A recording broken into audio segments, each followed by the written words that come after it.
दो चीजें जो है वो डिस्कस करेंगे। एक तो अपना टेम्पलेट को कंप्लीट करेंगे और नेक्स्ट वीडियो के अंदर हम इसका मीडिया क्यूरी करके इसको रिस्पॉन्सिव करेंगे। लेकिन आज मैं दिखाऊंगा कि मीडिया क्यूरी हमने किस किस लेवल पे लगाना है।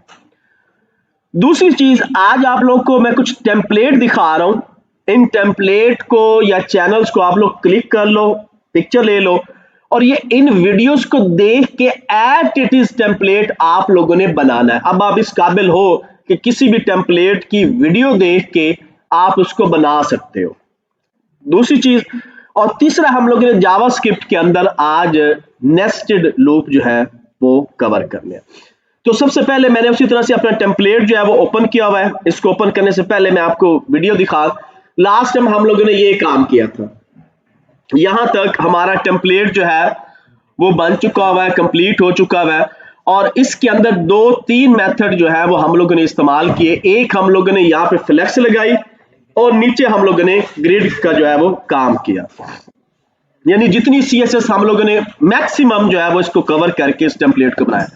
अब आप लोग की जो असाइनमेंट है जो कि नेक्स्ट सैटरडे तक आप लोगों ने कंप्लीट करनी है। एक वीडियो ये है, यहाँ पे मैंने ओपन करके रखी है, फ्रेश फ्लावर की। ये चैनल है मिस्टर वेब डिजाइनर और ये तकरीबन कोई 42 मिनट्स की वीडियो है। इसको आपने देख के एट इट इज ये टेम्पलेट इसको वैसे तो हम कहते हैं क्लोनिंग, कि साइट को देख के आपने साइट को जो है वो दोबारा बनाना है तो वो साइट क्लोन होती है। लेकिन आपने इस टेम्पलेट को देख के एक पूरा टेम्पलेट जो है वो क्लोन करना है, यानी कोडिंग खुद करनी है। ठीक है, ये जो जैसे बोलता जाएगा वो आप उधर करते जाओगे। नेक्स्ट इस तरह से दूसरा है ये, ठीक है, इसको भी देखना है। राउंड अबाउट ये 52 मिनट की है। इसको भी देख के आप लोगों ने प्रॉपर क्लोन करना है और eight it is same pictures. इसका पिक्चर का फोल्डर होगा, नहीं है तो PNG विंग से आपने वो पिक्चर देख के डाउनलोड कर लेनी है। देन थर्ड है हमारे पास ये, इसको भी एट इट इज, ये तकरीबन 1 घंटा 17 मिनट की है। अगर आप रोज का एक क्लोन भी करो तो 3 दिन के अंदर आपका ये काम हो जाएगा। अगर एक ही दिन में करना है तो तीनों वीडियो भी एक दिन में कवर हो सकती है। और ये नेक्स्ट सैटरडे को मैंने सब के यहाँ पे लाइव, यानी कि इसको करने के बाद आप लोगों ने इसको क्या कर लेना है, अपने पोर्टफोलियो में जो है वो ऐड करके इसको लाइव कर देना।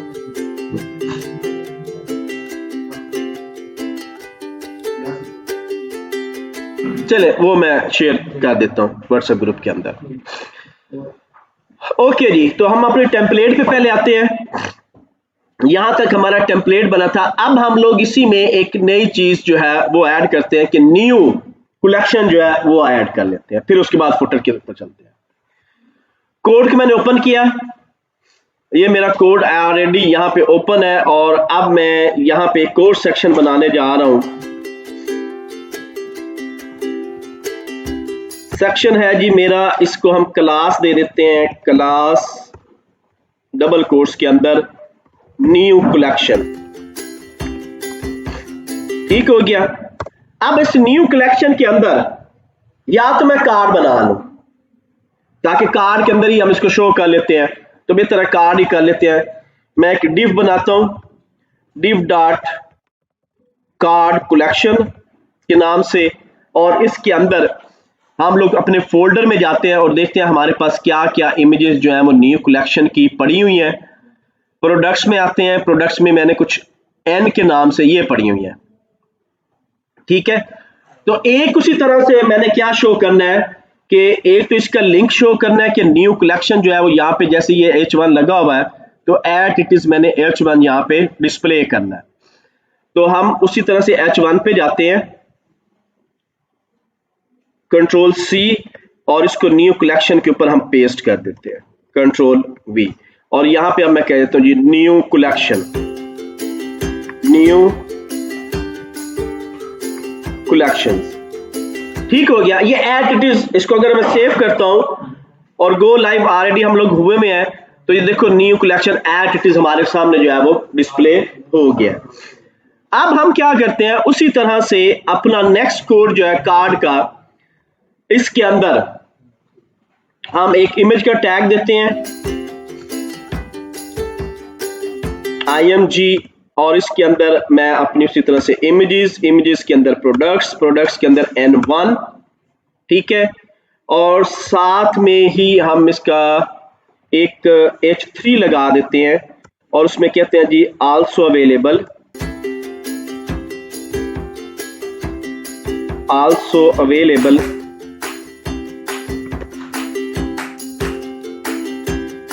इन एवरी साइज कर लें। क्या इसका वो होगा, एक स्पेसिफिक कोई नेम बताओ। आल्सो अवेलेबल इन मल्टी कलर, क्योंकि मल्टी कलर के हम लगा रहे हैं, और ऑल साइजेस कर देते हैं, also available in all sizes, all size. क्योंकि वो अगर एक्स, मीडियम, एक्सेल इस तरह जो है वो, उससे बेहतर हम ये कार्ड बना लेते हैं। कंट्रोल S किया, इसको चेक कर लेते हैं, तो हमारे पास ये एक कलेक्शन जो है वो आ गई। और हमारे पास फोल्डर में देखते हैं कितनी इमेजेस हैं, 4 इमेजेस हैं। तो 4 टाइम मैं इसको क्या करता हूं, इस कार्ड को कॉपी पेस्ट कर लेता हूं। Control C, control V, okay 4 time हो गया। और हम अपनी पिक्चर चेंज कर लेते हैं 2, 3 एंड 4। कंट्रोल S चेक कर लेते हैं, यहां पे ये 4 पिक्चर्स मेरे पास जो है वो डिस्प्ले हो चुकी है। अब यहां पे पिक्चर का साइज थोड़ा बहुत अप डाउन होगा, क्योंकि यहाँ पे देखो ये 2 इसके ऐड हुए हैं, तो ये पिक्चर बड़ी होगी, बाकी पिक्चर जो है वो छोटी होगी। तो सेम उसी तरह से इक्वल साइज करने के लिए हम लोग अपने फोटोशॉप का सहारा ले लेते हैं। तो मैं फोटोशॉप ओपन करता हूं, हम ग्रीन को ही फॉलो करेंगे और उस ग्रीन को फॉलो करते हुए फाइल,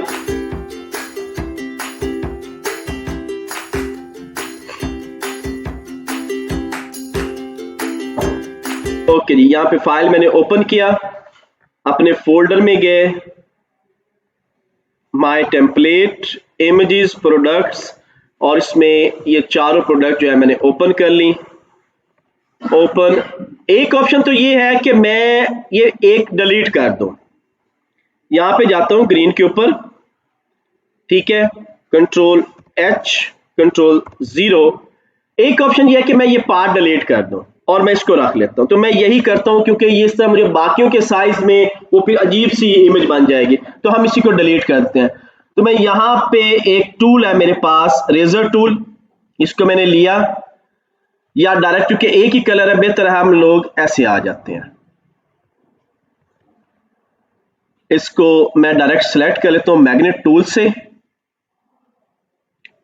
ये देखें आप इस तरह इसको आसानी जो है वो सिलेक्ट करके, ये ऑटो टूल है, ठीक है, आपको इजीली आप अपना ऑब्जेक्ट जो है वो इससे सिलेक्ट करके, क्योंकि एक मैंने लास्ट टाइम भी आप लोगों को बताया था कि एक वेब डिजाइनर वही है जो ऑन द स्पॉट ही अपने इमेजेस को एडजस्ट कर ले। ये हम इसको सेट कर चुके हैं, सिलेक्शन हो गई और ये फाइनलाइज हो गया, ठीक हो गया। अब मैं इसको सिंपल डिलीट कर देता हूं, तो इमेज मेरी क्या हो गई, डिलीट होगी। Control D। अब देखो कहीं पे हल्का फुल्का हमें जो है वो डॉट्स नजर आ रहे हैं, तो उसको मैं इस तरह से डिलीट कर देता हूं। इसको एक दफा मैं बड़ा करके चेक कर लूं हार्ड में, यहां से हम हार्ड ले लेते हैं ताकि वो प्रॉपर जो है एक्स्ट्रा जो चीजें हैं वो ना आए।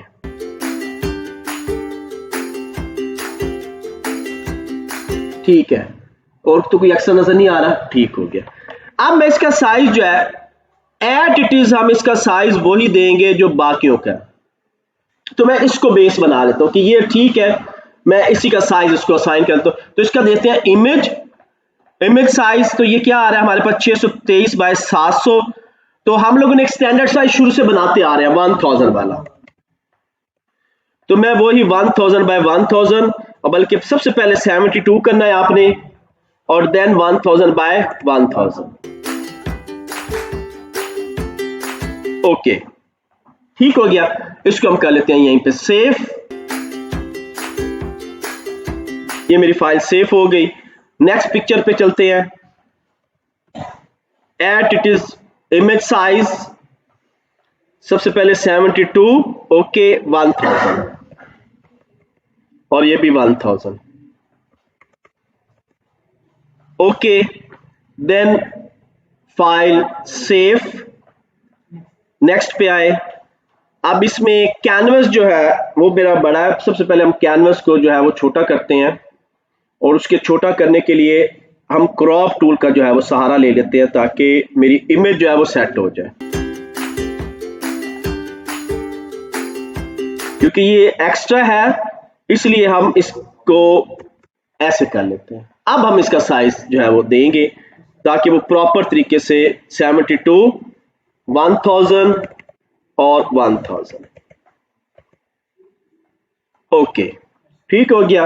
इसको भी अब मैं करता हूं सेव, और लास्ट पिक्चर पे गए, again image size 72, 1000 by 1000, done हो गया, file save.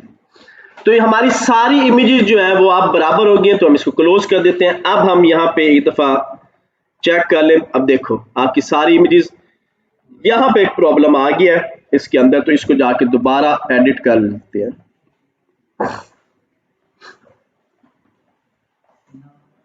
File open, green के अंदर इश्यू आ रहा है,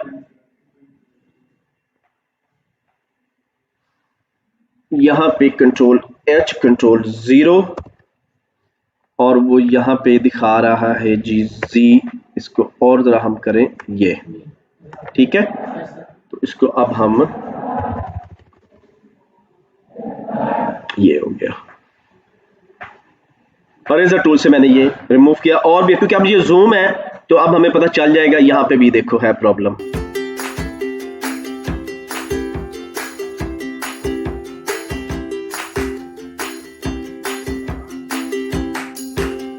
ठीक है, ये नीचे भी है, ये लाइन लगी हुई है। ओके, अब ये क्लियर हो गई है, ठीक हो गया। अब कोई भी हमारे पास नहीं, कंट्रोल 0, और इसको अब कर देते हैं फाइल सेव। साइड पे आओ, अब क्लियर होगी ना, बिल्कुल सारे बराबर हो गए। अब हम इसके ऊपर अपना कोड जो है वो स्टार्ट करते हैं। तो न्यू कलेक्शन को मैंने उठाया, यहां से कंट्रोल C, अपने CSS में आए, बिल्कुल लास्ट पे हम गए, और इस दफा अगेन उसी तरह से हम कमेंट करते हैं पहले कि ये मेरा कोड है जी न्यू कलेक्शन का, न्यू कलेक्शन इन CSS, और इसी का and new collection in CSS and, ऊपर जो है वो स्टार्ट है, नीचे एंड है। ओके, डॉट कंट्रोल V, और इसको हमने बड़े आराम से आंखें बंद करके डिस्प्ले फ्लैक्स, साथ में ही फ्लैक्स रैप कर देते हैं, रैप। अब ये देखो यहां पे मैं फ्लैक्स रैप, मोस्टली कोड में हमने फ्लैक्स रैप किया होगा। इससे क्या होगा, जब हम मीडिया क्यूरी लगाएंगे हमारा तकरीबन 50 to 80% काम जो है वो फ्लैक्स रैप की वजह से हल हो चुका होगा। कैसे, मैं यहीं पे इसको, बल्कि इसकी थोड़ी सी भी साइज कर लेते हैं, एक विड्थ कर लेते हैं ताकि वो प्रॉपर नजर आए हमें। विड्थ हम कर लेते हैं 80%, और जस्टिफाई कंटेंट जो है वो कर लेते हैं सेंटर, ये स्पेस बिटवीन था, इसको स्पेस बिटवीन करना। अलाइन आइटम जो है वो हमने सेंटर करनी है, अलाइन आइटम्स सेंटर, और साथ में ही जो हमारे इमेजेस हैं उनका साइज कम कर लेते हैं। वो कार्ड का कोड करना पड़ेगा, लेकिन मैं भी आपको दिखाता हूं। ये देखो, अब मैं यहां पे इसको करता हूं इंस्पेक्ट, मैं राइट क्लिक किया मैंने और इंस्पेक्ट में गए। अब देखो हम इसे करते हैं जी रिस्पॉन्सिव। अभी जो हम लोगों ने फ्लेक्स रैप की हुई है वो देखो वो ऑटोमेटिकली एडजस्ट होता जा रहा है, ये फ्लेक्स रैप की वजह से है। नहीं तो मुझे क्या करना पड़ता, मुझे इस सेक्शन के लिए अलग क्यूरी लिखनी पड़ती, मीडिया क्यूरी, इस सेक्शन के लिए अलग, इस सेक्शन। अब हम देखते हैं कि कहां तक ही आता है, जहां पे अब ये देखो टेक्स्ट भी मेरा ऑटोमेटिकली एडजस्ट हो रहा है रैप होने की वजह से। ठीक है, ये देखो आ रहा टेक्स्ट नीचे, जहां पे अब प्रॉब्लम आनी शुरू हो गई है। इट मींस अब ये देखना है कि किस सेक्शन पे ये प्रॉब्लम आ रहा है, हम उस सेक्शन की क्यूरी करेंगे इस सेक्शन पे, क्योंकि ग्रिड लगी हुई है। अभी ग्रिड को मैंने लास्ट टाइम जब लेक्चर किया था तो मैंने ये कहा था कि ग्रिड के अंदर हम लोग ज्यादातर जब काम करते हैं वो करते हैं फुटर के अंदर, दरमियान में भी आप यूज कर सकते हो, लेकिन क्या करना पड़ेगा, अब इस ग्रिड के सेक्शन की हमें मीडिया क्यूरी बनानी पड़ेगी। इस पे रैप काम नहीं कर रहा, ठीक है। और ऊपर चलते हैं वापस और काम करो, ये देखो। तो यहां अब आके मेरा मेन्यू बार जो है वो डिस्टर्ब हुआ है, ये देखो। अब मैं जब ये क्लिक करता हूं यहां पे, तो कितने पिक्सल आ रहे हैं, 790। पहली क्यूरी मेरी लगेगी किसके ऊपर, 790 के ऊपर।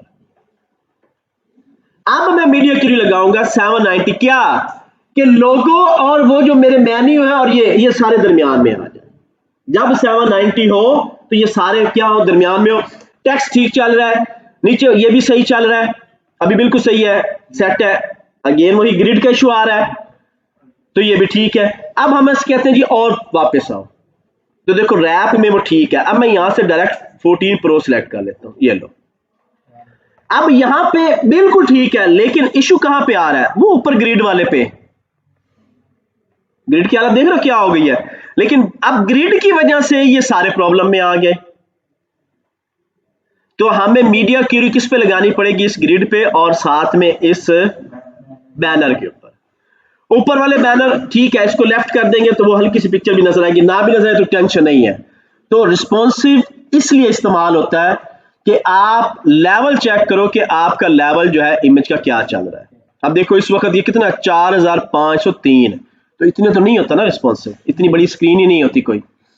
तो ये जब मीडिया क्यूरी करेंगे तो इसलिए वो रैप लग रहा है कि वो खुद ही उसको क्या करता जाए, एडजस्ट करता जाए। तो ये फ्लेक्स रैप की एक सबसे बड़ी जो खूबसूरती है वो यही है कि ये मीडिया क्यूरी का 50 से 80% काम जो हम हर सेक्शन के लिए लगाते जाएंगे वो काम होगा। अब जहां पे जरूरत होगी उसकी मीडिया क्यूरी करेंगे।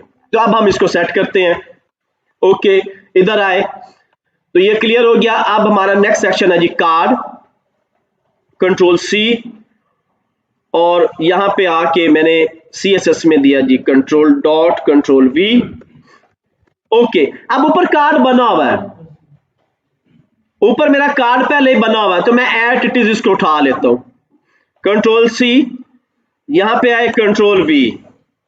इमेजेस का साइज भी दिया हुआ है, जो कार्ड की इमेज है उसका साइज भी दिया हुआ है। तो मैं फिलहाल इसका ये कोड उठाता हूं, कंट्रोल C, और यहां पे आके मैं देखता हूं कि जो मैंने कोड बनाना है कंट्रोल V, उसका इमेज किस में लगा हुआ है। तो ये इमेज लगा हुआ है मेरे कार्ड के अंदर, कंट्रोल C, यहां पे आए डॉट कंट्रोल V और इसका IMG, कंट्रोल S करो। अब इधर आ जाओ, देखो तो अब वो जो मेरी न्यू कलेक्शन है वो ऑटोमेटिकली एडजस्ट हो गई है। हाँ अब क्वेश्चन बोलो, फिर उसके बाद आगे चलते हैं।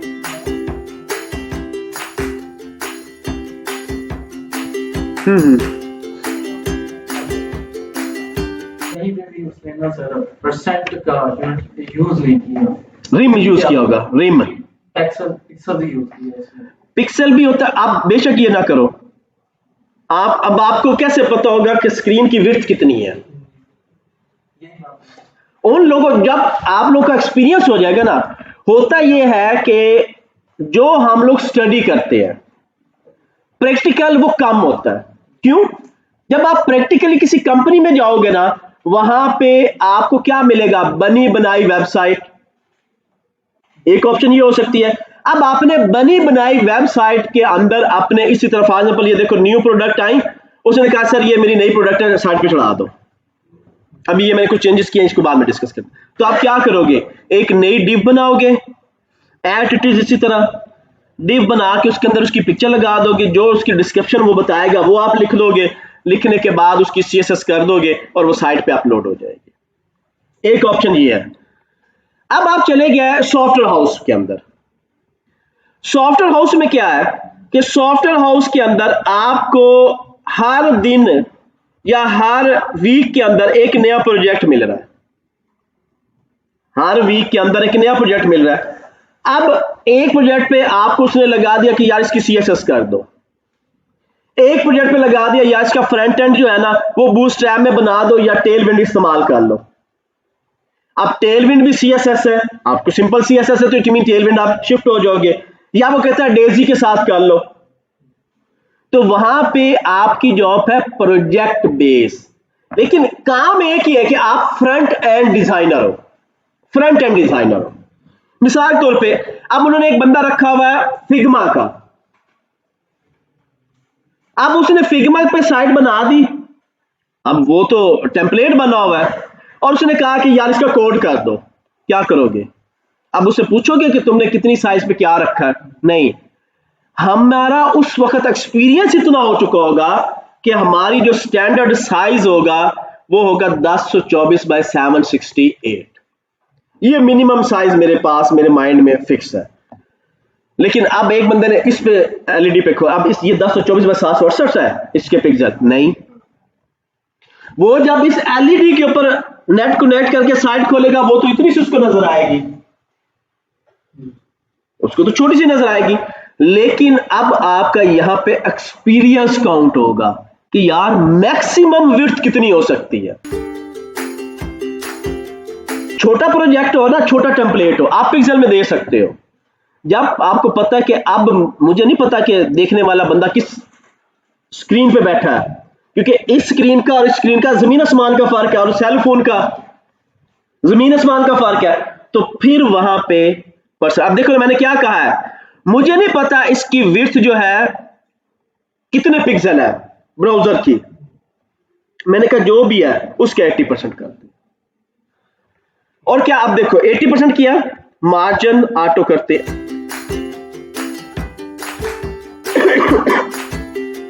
सेंटर में आ गया। अब देखो यहां से उसने कुछ स्पेस छोड़ी और यहां पे उसने स्पेस छोड़ी, यानी दोनों तरफ से उसने 10 छोड़ दिया। अब मैं कहता हूं कि नहीं यार मैं इसको 100% पे रखना चाह रहा हूं, मैं इसे करता हूं कमेंट, कंट्रोल S। अब देखो समझ लगी, इसलिए हम विड्थ इसलिए रखते हैं। अब यहां पे फॉर एग्जांपल एक इमेज और ऐड करनी है तो हो जाएगी इमेज ऐड, हो जाएगी, 5वीं इमेज ऐड हो जाएगी। ये देखो क्यों, ये स्पेस कितनी पड़ी हुई है आपके पास, बहुत ज्यादा स्पेस पड़ी हुई है आपके पास, यहां पे स्पेस बहुत ज्यादा है। ट्राई करते हैं, मैं इसी में इसी कोड को लेता हूं और एटिटीज कॉपी कर देता हूं, कंट्रोल C कंट्रोल V, 5 हो गई, कंट्रोल S चेक करो 5 आ गई। अब छठी पिक्चर नहीं लग सकती। अब छठी क्यों नहीं लग सकती कि 5 का देखो, अब हमने कार्ड का साइज क्या रखा हुआ है 250 मल्टीप्लाई बाय 5, 1200 समथिंग, इतना ही बनेगा ना, बल्कि नहीं अराउंड 1250 बनेगा। 5 पिक्चर है और 50 उसको 1250 बनेगा। लेकिन जो 1250 पिक्सल्स हैं तो ये भी तो काउंट करने हैं। अब मेरे इस लैपटॉप की जो रेजोल्यूशन चल रही है वो 1300 कुछ चल रही है, तो इट मीन 1250 ये, और ये जो स्पेस बची वो 1300 कुछ में जाके कन्वर्ट होगी। अब ये आगे लैप उसके ऊपर सेलफोन पे, सेलफोन की तो विड्थ है 700 कुछ, तो वहां पे 1300 कैसे करेंगे, कैसे कैलकुलेट करोगे? तो इसलिए क्या लगाना पड़ेगा, परसेंटेज। लेकिन कुछ टेम्पलेट आपको मिलेंगे रिम के अंदर, REM, 16 pixel is equal to 1 rem, वो पूरा टेम्पलेट बना ही 1 रिम के अंदर हुआ। रिम क्या है, सबसे ज्यादा बेस्ट रिस्पॉन्सिव अगर साइट आपने बनानी है ना अच्छे लेवल की, तो टोटल रिम के अंदर बनाओ, फिर पिक्सल भी छोड़ दो, पॉइंट भी छोड़ दो, यूनिट भी छोड़ दो, REM रिम के अंदर काम करो। हो सकता है ये जो मैंने टेम्पलेट दिए हैं इनमें वो किसी में रिम इस्तेमाल कर रहा हूं रिस्पॉन्सिव करने के लिए, तो आपने परेशान नहीं होना, वो 16 pixel is equal to 1 rem के होता है। ओके, अब हम इसकी सेटिंग करते हैं, तो ये लास्ट वाला कोड जो है वो हम डिलीट कर देते हैं। ये अब मैंने क्या करना है, नेक्स्ट है इसका H3, इमेज का H3 डॉट कार्ड कॉल, इसका H3 क्या करना है जी, इसका कलर कर दो वाइट,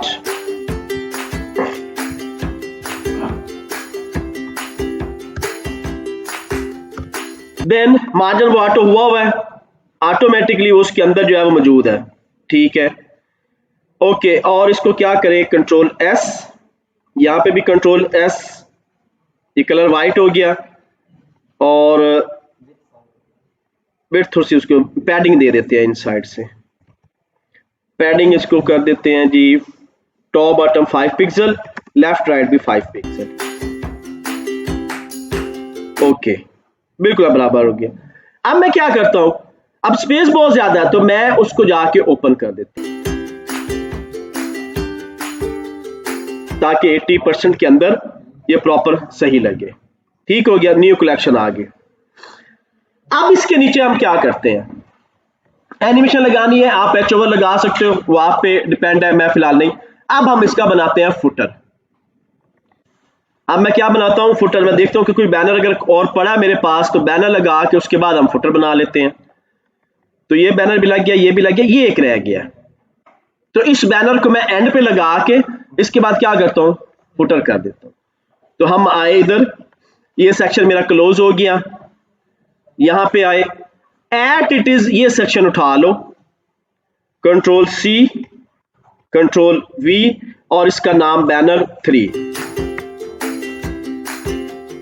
क्लास मैंने चेंज कर दी ना, बैनर 3 कर दी, और यहां पे JPG चेंज कर देते हैं,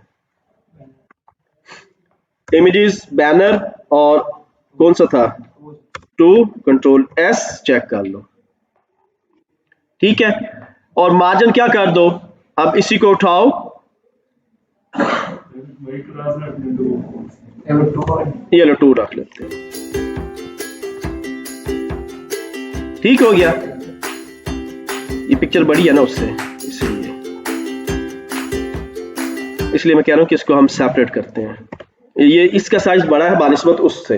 पहले मैं जो बैनर लगाया उसका लगा के, पहले वाला बैनर इधर लगा हुआ है बैकग्राउंड पे, पहले वाला बैनर कहाँ लगा हुआ है हमारा, हेडिंग बैनर 1, इसको बैनर 1 की देख के देखते हैं जरा, बैनर 1, कंट्रोल S, हाँ अब ठीक है,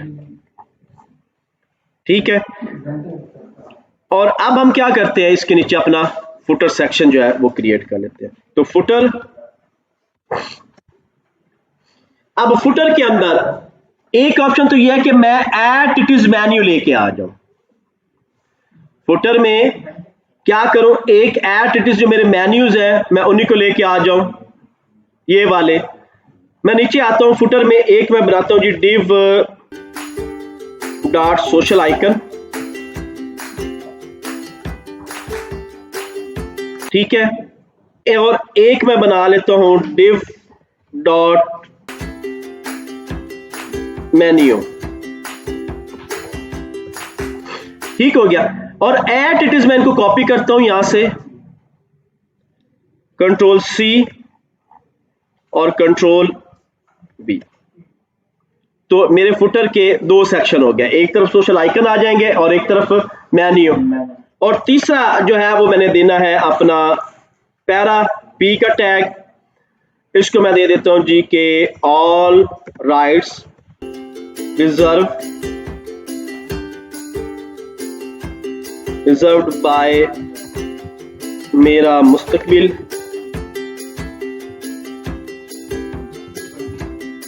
बिल्कुल बने बनाए टेम्पलेट्स पड़े हैं, नहीं तो जो कल आपको तरीका बताया था कि चैट जीपीटी से बनवा लो, बने बनाए टेम्पलेट भी पड़े हैं, आप चैट जीपीटी से बनवा लो, @ और इसको दे देते हैं जी 2024, और इसको मैं ले जाता हूं स्पैन के अंदर, SPAN, control X, control V, ठीक हो गया। तो ये अब मेरे 3 सेक्शन है, तो मैं फुटर को लेता हूं, कंट्रोल C, यहां पे आए, अब ये मेरा कोड है जी फुटर सेक्शन का, फुटर, कंट्रोल V, सबसे पहले बैकग्राउंड कलर, ब्लैक और विड्थ इसकी 100%। हाइट जो है ये मैं दे देता हूँ 250 पिक्सल का, बहुत है इतना बड़ा फुटर। सेव नहीं किया हुआ, ठीक हो गया। अब हमने क्या करना है, डिस्प्ले फ्लेक्स, वो भी इसी के अंदर लगा दें, display flex, align item centre, flex wrap. Footer में ग्रिड नहीं यूज करेंगे फुटर में ग्रिड नहीं यूज करेंगे, फ्लेक्स यूज कर लो, ग्रिड कर लो, दोनों ऑप्शंस आपके पास है। फ्लेक्स रैप क्योंकि फुटर छोटा है ना, इसलिए मैं इसको ले रहा हूं, जिसमें बहुत ज्यादा वर्किंग है फिर आप उसमें ले जाओ। Justify content centre, control S. अब मेरे पास क्या है फुटर के अंदर, नेक्स्ट चीज सोशल आइकन्स। तो ये अब मुझे आइकन जो है यहाँ पे लगाने हैं, तो उसकी मैं चेक करता हूँ कि क्या हम लोगों ने अपने उस यहाँ पे मेरे ख्याल में नहीं रखे हुए।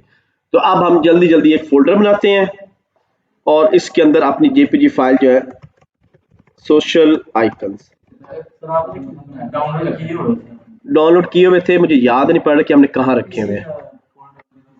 अच्छा, मेरा मुस्तकबिल में ही देख लेते हैं।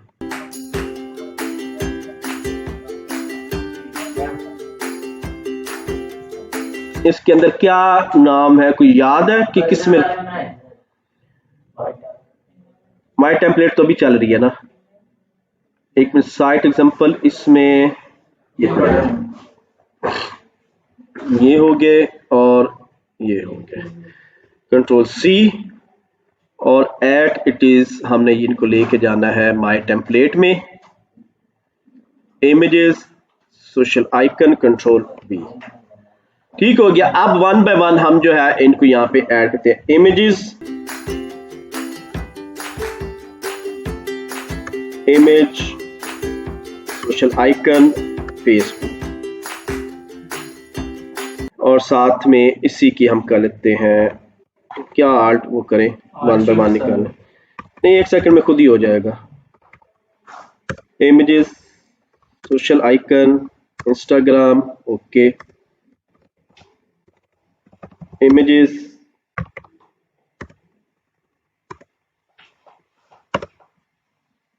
okay, images,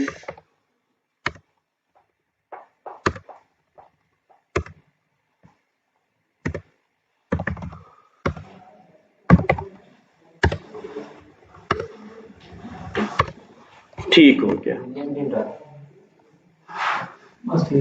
ठीक है, यही बहुत है, ठीक है, ये सारे आ गए। अब हमने इनका क्या करना है, अपने सोशल आइकन को उठाना है, कंट्रोल सी, और इसके इमेजेस का साइज जो है जाके इमेजेस, विड्थ 20%, बल्कि डायरेक्ट हाइट ही कर देते हैं तो वो खुद ही ले लेगा, height 20%, control S, control S, images, social icon. Social icon किसके अंदर पड़ा हुआ है, फुटर के अंदर, इसलिए वो नहीं हुआ। फुटर में सोशल आइकन, उसके अंदर इमेजेस, ओके। ये भी एक चीज है, जो सोशल आइकन खुद एक क्लास है, तो उसे वर्क करना चाहिए। यहाँ पे सोशल आइकन क्लास हम नहीं लग रहा है, हमने इंपोर्ट नहीं किए हुए, वो गूगल के जो है ना वहां से इंपोर्ट नहीं ना किए हुए, हम डायरेक्ट इमेजेस लगा रहे हैं। क्या इश्यू आ रहा है, कंट्रोल सी, सोशल आइकन तो मैंने सही दिया हुआ है, एक मिनट, इधर सेव किया हुआ है, कंट्रोल एस, इमेजेस, फुटर के अंदर है सोशल आइकन और उसके अंदर IMG, फुटर के अंदर है सोशल आइकन और उसका IMG, एक मिनट, वही विड्थ ही देनी पड़ेगी, विड्थ 35 पिक्सल और हाइट जो है वो भी 35 पिक्सल, कंट्रोल एस, ठीक हो गया। अब हमने क्या करना है, ये सारे एक ही जगह पे, उसका कलर जो है वो व्हाइट करना है, मेन्यू, फुटर के अंदर मेन्यू और उसका LI, फुटर के अंदर मेन्यू है, यहां पे आए, डॉट फुटर, फुटर के अंदर हमारा क्या है, मेन्यू, मेन्यू के अंदर एल आए, इसका लिस्ट स्टाइल कर दो नन,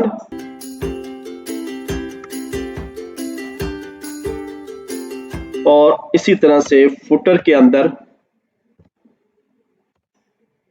डॉट मेन्यू का जो ए है, एल आई का ए, इसका कलर कर दो वाइट,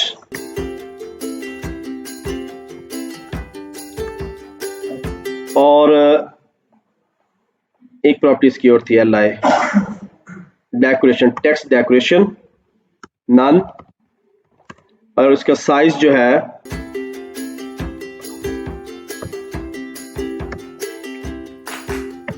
फॉन्ट का जो साइज है वो कर देते हैं 20 पिक्सल, कंट्रोल एस, ओके, ठीक हो गया।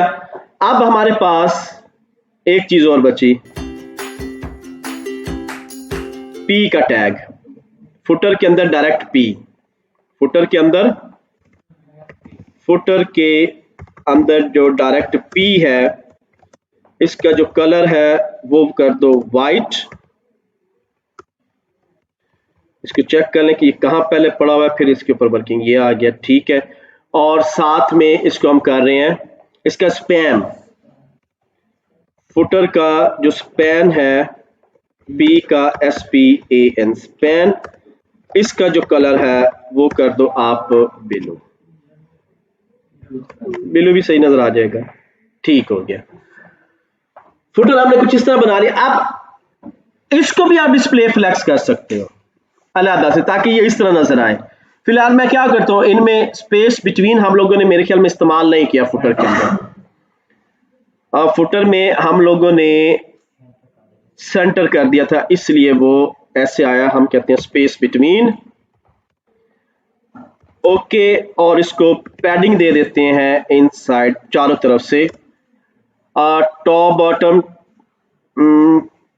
8 पिक्सल, लेफ्ट राइट से जो है वो 10 पिक्सल, ओके, ठीक होगी, बल्कि और बढ़ा देते हैं, इसको कर देते हैं टॉप बॉटम 8, लेफ्ट राइट से 20, अब ठीक है, ठीक है। तो मैं कुछ ये अपना फुटर इस तरह बना रहा हूं, डन हो गया। अब मेरा ये टेम्पलेट कंप्लीट हो गया। अब हम टेम्पलेट तो कंप्लीट कर लिया, लेकिन इस टेम्पलेट को कंप्लीट करने के बाद हमने ये देखा कि ये हमारा रिस्पॉन्सिव नहीं है। मैं फिर दोबारा इंस्पेक्ट में गया, रिस्पॉन्सिव चेक किया जी, कहां तक देखते हैं हमारी साइट रिस्पॉन्सिव है। यहां पे आए, इसको आप नीचे कर लो और इसको मैं इधर से उधर उठा के ले जाता हूं, यहां पे ये देखो, तो फुल ओपन करो, यहां पे अब आके ये प्रॉब्लम में आया, ठीक है। नीचे करते हैं, वो ग्रिड की वजह से यहां पे ठीक चल रहा है, उसके रिस्पॉन्सिव दोबारा, ठीक है। नीचे आओ, बैनर भी ठीक है, इसकी विड्थ चेंज करेंगे, ये ग्रिड की वजह से जो मैंने बताया इशू आ रहा है, नीचे आ जाओ, और ये बैनर एक आ गया, ये ठीक है, फ्लैक्स किया, हो गया, इस बैनर का इशू है, और नीचे ये हमारा है। तो अब हमने इनके ऊपर अपना मीडिया क्यूरी जो है वो अप्लाई करनी है, और इनको 1 बाय 1 क्या करना है, प्रॉपर रिस्पॉन्सिव लेके आना। तो काफी सारा काम हमारा फ्लेक्स रैप ने किया हुआ है। जो नहीं है इसके ऊपर हम क्या करेंगे, उन सेक्शंस पे मीडिया क्यूरी, जो कि नेक्स्ट क्लास में, और उस वक्त तक ये जो 3 टेम्पलेट मैंने आपको बताए हैं, इनको आप लोगों ने कर लेना, और इनमें वो मीडिया क्यूरी अप्लाई हुई होगी। और मैंने प्लस ये भी कहा था कि एट इट इज आप लोगों ने अपनी पिक्चर्स डाउनलोड करके इस टेम्पलेट को जो हमारा करंटली चल रहा है, इसको भी आप लोगों ने कंप्लीट करना है। तो ये नेक्स्ट सैटरडे को चारों असाइनमेंट्स जो है वो आपकी चेक होनी है। अब हम आते हैं अपने लूप्स की तरफ। इसको मैंने किया क्लोज, की वर्किंग खत्म, इसको भी मिनिमाइज कर देते हैं, फाइल क्लोज नया प्रोजेक्ट जो है वो स्टार्ट करते हैं हम लोग। लूप्स का प्रोजेक्ट हमारा चल रहा था, हम लूप्स में गए,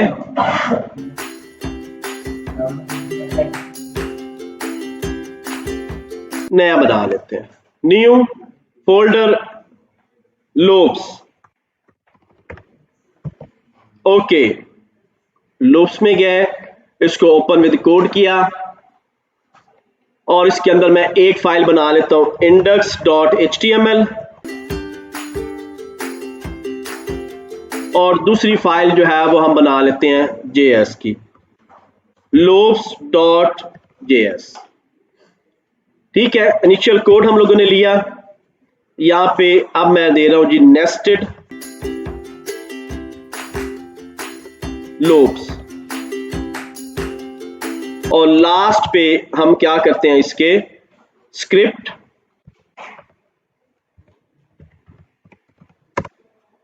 और इसको बता रहे हैं जी टाइप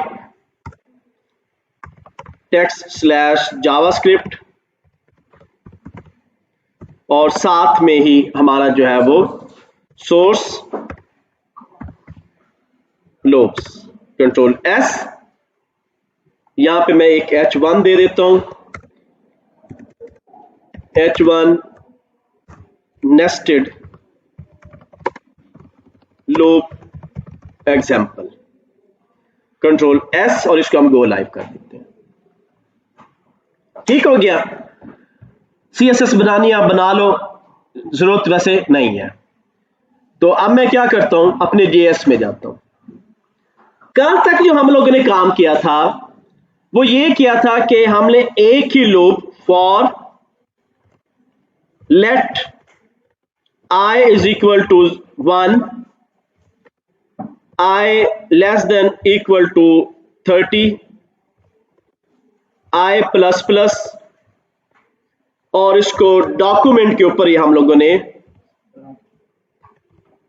डॉक्यूमेंट डॉट राइट, मैंने कहा था कि दोनों ऑप्शंस आपके पास हैं, आप चाहो तो इसको कंसोल पे ले लो, आपकी मर्जी, आप चाहो इसको डॉक्यूमेंट पे ले लो, BR और इससे पहले I प्लस कंट्रोल S। ये काम हम लोगों ने किया था और इस काम के एवज में हमें ये आउटपुट जो है वो मिल गई। अब ये या तो रो में चल सकता है लूप या कॉलम में चल सकता है, क्योंकि ये एक लूप है, जबकि मेरी स्क्रीन में X एंड Y होता है, यानी रोज एंड कॉलम होता है, हॉरिजॉन्टल भी और वर्टिकल भी। तो उसके लिए हम लोग जब भी इस्तेमाल करते हैं वो करते हैं अपने नेस्टेड लूप, नेस्टेड लूप। अब ये दोनों में आप इस्तेमाल कर सकते हो। सबसे पहले तो हम फॉर की बात करते हैं, उसी तरह से for let X is equal to 1, X less than equal to 20, X plus plus और देन हम इसी के अंदर फिर दोबारा लूप चला रहे हैं, for let Y is equal to 1, Y less than equal to 20, Y plus plus और इसके अंदर मैं उसी तरह से डॉक्यूमेंट डॉट राइट और यहां पे डायरेक्ट, फिलहाल मैं अभी और कुछ नहीं प्रिंट कर रहा, मैं अपना एक स्टार प्रिंट कर रहा हूं। ये जो C जिन्होंने पढ़ी हुई है, ये C प्लस प्लस पढ़ी है, या जो BCS, वो इस तरह के प्रोग्राम बहुत ज्यादा वो करके आए होंगे। वो स्टार से शेप बनानी है, ट्राइंगल बनानी है, वो उसके अलावा डायमंड बनाना है, ठीक है ना। और नीचे हम यहां पे आते हैं फॉर डॉक्यूमेंट डॉट राइट और इसमें सिर्फ मैं कहता हूं BR, कंट्रोल S, तो मेरी आउटपुट ये आ गई। ठीक है, अब हुआ क्या, इसका जो कॉन्सेप्ट है वो कॉन्सेप्ट ये है कि आउटर लूप के लिए इनर लूप की वैल्यू को सिर्फ एक दफा चलना है। ये मेरा आउटर लूप है, ये वाला, ये जब चला पहली मर्तबा तो अंदर आया, तो अंदर फिर उसने लूप देखा, अब ये वाला लूप कंप्लीट होगा, तब बाहर वाला लूप चलेगा। तो इसका जो कॉन्सेप्ट है मेन वो यही है कि आउटर लूप को इनर लूप के लिए सिर्फ एक मर्तबा चलना है, ठीक है। अब इनर लूप को आउटर लूप की वैल्यू के लिए बार बार चलना है और उस वक्त तक चलना है जब तक कंडीशन पूरी नहीं हो जाती। ये इसका कॉन्सेप्ट है, चाहे वो वाइल लूप है, चाहे वो डू वाइल लूप है, चाहे वो आपका फॉर लूप है।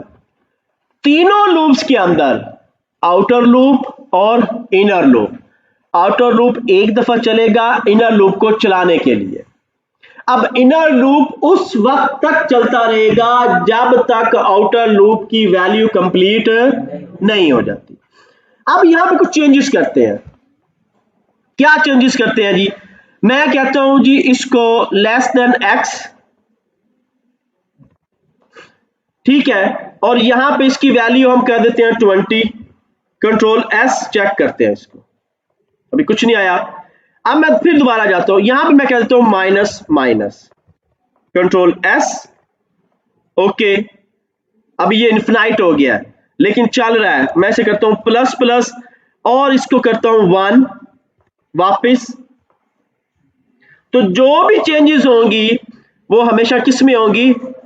इनर लूप के अंदर। अब ये रीलोड करना पड़ेगा क्योंकि वो इन्फिनाइट लूप में चल रहा है। इसको स्टॉप करके दोबारा लोग, तो हमारी ये शेप बन गई, ठीक है। क्या हुआ? कंडीशन वही है लेकिन चेंजेस कहां पे आई? वहां पे कि y की एक वैल्यू जो है वो x से छोटी होती जाए और x, अब x क्या है मेरा यहां पे? रो, और y क्या है? कॉलम। तो वो कह रहा है कि x की जो वैल्यू है वो, अब अगर हम इधर से पढ़ें, वो ग्रेटर देन इक्वल टू किसके है? y के। तो वो देखो यहां पे जो पहला x आया, अब अगली दफा उसने उससे क्या करना है? बड़ा करना है, x को बढ़ाना है, लेकिन कॉलम बढ़ेगा, x नीचे आ रहा है, ये जो x है ये आपका नीचे आ रहा है क्योंकि रो है ना, कॉलम आपका इधर है। अब अगर ये तो पूरा होता जैसे हमने पहले कंडीशन दी कि मैं इसको यहां से लेस देन क्या कर देता हूं, मैंने कहा जी 20। अब अगर ये 20 है तो दोनों कंडीशंस क्या है? इक्वल है। देखो ना आउटपुट, आप देखो 20 किया तो दोनों कंडीशंस क्या है? बराबर है। अब एक तरफ से कम करना है तो मुझे वो कम करने वाला सिंटैक्स जो है वो यहां पे लिखना है। मैं कहता हूं वो क्या है? वो मेरा x है, कंट्रोल S, बाकी कोई चेंजेस नहीं की, तो वो शेप ये बन गई, वो शेप ये बन गई। अब इसका ये मतलब नहीं है कि जावास्क्रिप्ट के अंदर हम लोगों ने यही शेप चलानी है। जावास्क्रिप्ट में जब काउंटर बनना है यानी जब स्क्रिप्टिंग होनी है, हो सकता है वहां पे नेस्टेड लूप चले ही नहीं, सिर्फ फॉर का लूप हो, वाइल का लूप हो, डू वाइल का लूप सिंगल हो सकता है कहीं पे आप लोग अपना स्लाइडर बना रहे हो, अब दोनों लूप है कि आपका एक इमेज यूं चल के आए, दूसरी वाई की तरफ से आए, डबल इमेज चलानी है, तो फिर आपको नेस्टेड। मेन चीज ये है कि स्क्रिप्ट के अंदर, क्योंकि मैंने पहले बताया कि जावास्क्रिप्ट को पहले हम एज ए लैंग्वेज समझेंगे ताकि हमें पता हो कि लूप क्यों इस्तेमाल हो रहे हैं, कंडीशनल स्टेटमेंट्स क्यों इस्तेमाल हो रही हैं, फंक्शंस क्यों इस्तेमाल है। मैं फंक्शन ये भी आज खत्म करने लगा हूं, फंक्शंस भी यही काम हम फंक्शन में करने लग गए और इसको लेके जाएंगे ऑन क्लिक के ऊपर ताकि आपको पता चले जावास्क्रिप्ट काम कैसे करती है। तो मैं यहां पे आता हूं, मैं यहां पे एक बटन बना देता हूं, बटन कोई भी, क्लिक मी, ठीक है, और इसको मैं कहता हूं on click is equal to, मैंने एक बटन बनाया, कंट्रोल S किया, ये देखो बटन आ गया यहां पे, लेकिन अभी एक्शन नहीं हो रहा, मैं कोड चेंज करने लगा हूं। मैं यहां पे आता हूं, इस सारे कोड को यहां से करता हूं कट। अब मैं कहता हूं function my shape, enter, control V, eight it is code मैंने क्या किया, उठा के एक फंक्शन में रख दिया, कंट्रोल S कर दिया। आप देखो यहां पे आओ, कोई एक्शन हुआ, नहीं हुआ। मैं कहता हूं नहीं, अब मैंने एक्शन करवाना है। इस माय शेप को यहां से उठाओ, कंट्रोल सी, और यहां पे आके कर दो कंट्रोल वी, कि जब ये बटन क्लिक हो, ये जावास्क्रिप्ट है। मैंने पहले कहा था कि जावास्क्रिप्ट हम किस लिए इस्तेमाल करेंगे? इवेंट हैंडलिंग के लिए, एनिमेशंस के लिए।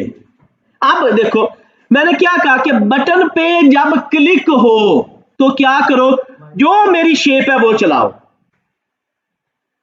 और जावास्क्रिप्ट में फंक्शंस को करने के लिए हमें फंक्शन का नेम लिखना पड़ता है, बाकी लैंग्वेज में नहीं है। यहां पे जो आपका कीवर्ड है वो फंक्शन आपको लिखना पड़ता है। आगे डिटेल में मैं इसको लेके चलते हैं। अब मैं आता हूं कोड पे, आउटपुट पे आए। क्या था? बटन पे जब क्लिक हो तो एक्शन परफॉर्म हो, क्लिक। सेफ नहीं किया, जाग रहे हो। वो इधर डॉट आ गई थी, कुछ ने देख लिया कि वो सेफ नहीं हुआ। ओके, एक्शन परफॉर्म हो गया, क्लियर हो गया, बटन ने अपना काम। अब क्या बटन के ऊपर हम सीएसएस कर सकते हैं? कर सकते हैं। तो मुझे यहां पे क्या बनानी पड़ेगी? एक सीएसएस की फाइल, style.css। क्या करता हूं जी, उसी तरह से initial code, padding 0, margin 0, box sizing, border box,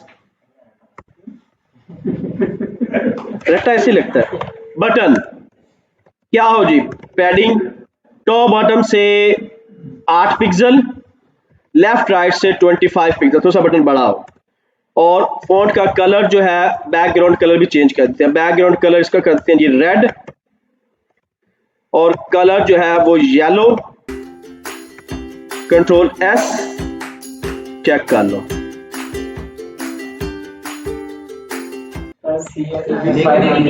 शुक्र है जाग गए।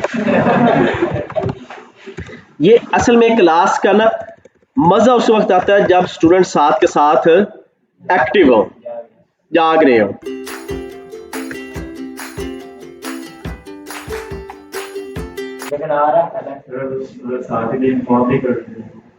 तो वहां पे कर दो। मैं ये मैंने क्यों अलग-अलग कि मैं एक फाइल में सारा काम कर सकता था। ये सारा काम, ये वाला काम, ये वाला काम मैं डायरेक्ट इंडेक्स में भी कर सकता हूं, लेकिन इसकी आदत नहीं डालनी। कोशिश करो जेएस की फाइलें लाता हूं, स्टाइल शीट की फाइलें लाता हूं, और वो लिंक्ड हो, यानी कि जो आपका मेन पेज है ना उसके ऊपर लोड कम से कम पड़े। अब हम आते हैं फंक्शंस के ऊपर। मैं यहां पे नोटपैड लिखता हूं,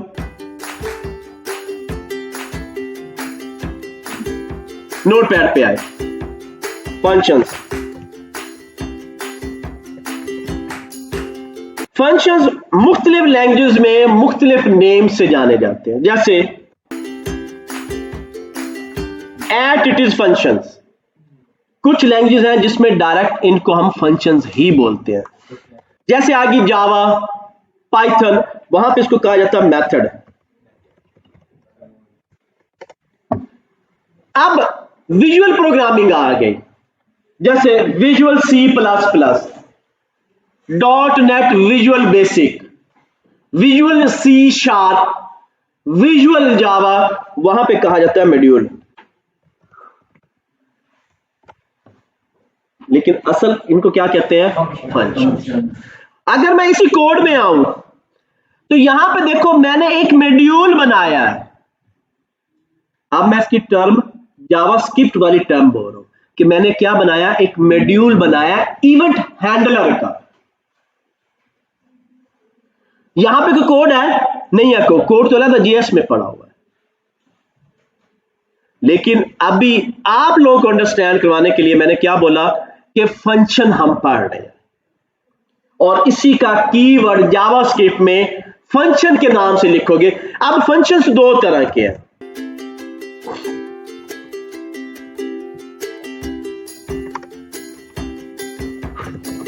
पहला बिल्ट इन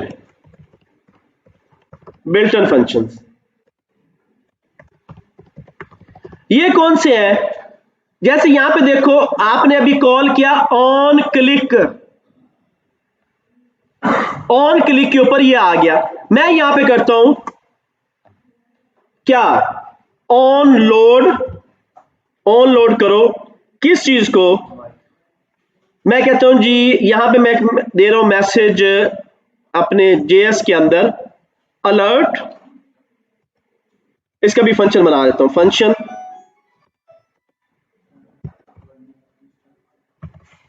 अलर्ट बॉक्स, और मैं इसे कहता हूं जी क्या कह रहा हूं, अलर्ट। मैसेज इसको दे देते हैं हाउ आर यू, और इस अलर्ट बॉक्स को मैं कंट्रोल एस सी करता हूं और यहां पे आता हूं, ऑन लोड पे मैंने कॉल कर लिया, कंट्रोल एस। अब क्या चलेगा, पहले लोड पेज जब होगा यानी साइट नहीं रन होगी, जैसे ही साइट लोड पे जाएगी, ये देखो, वो देखो अभी लोड नहीं हुई साइट, लोड के इवेंट में चला गया तो अलर्ट डिस्प्ले। अब ये अलर्ट क्या है, ये बिल्टन फंक्शन है, डेट बिल्टन फंक्शन है, ठीक है, यानी वो मेथड्स जो बने हुए हैं। अब आप इस पे क्लिक कर दो तो आपका वो चल पड़ेगा, जो पहले से लैंग्वेज के अंदर मौजूद होते हैं वो हमारे कौन से हैं, बिल्टन फंक्शन, और दूसरे हैं हमारे पास यूजर डिफाइंड फंक्शन।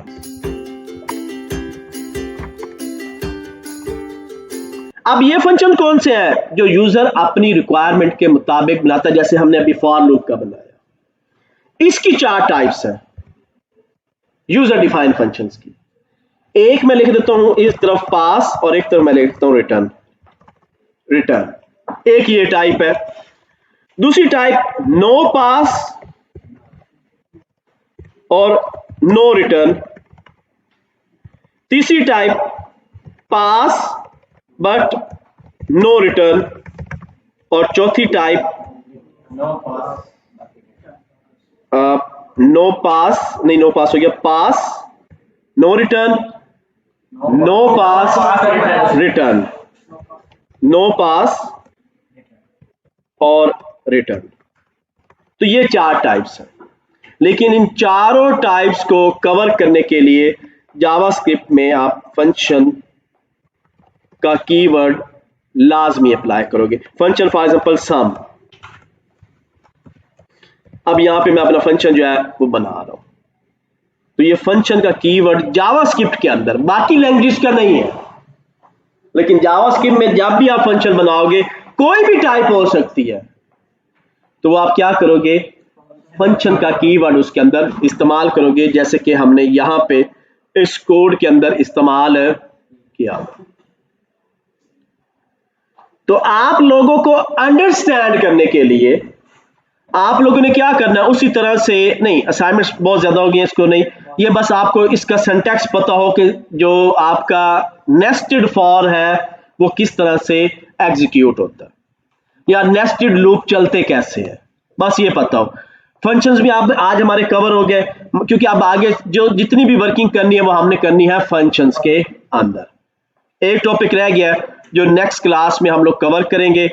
अगर इसकी कोर्स लाइन पे हम चलें तो क्या, अब हम जावा टी पॉइंट,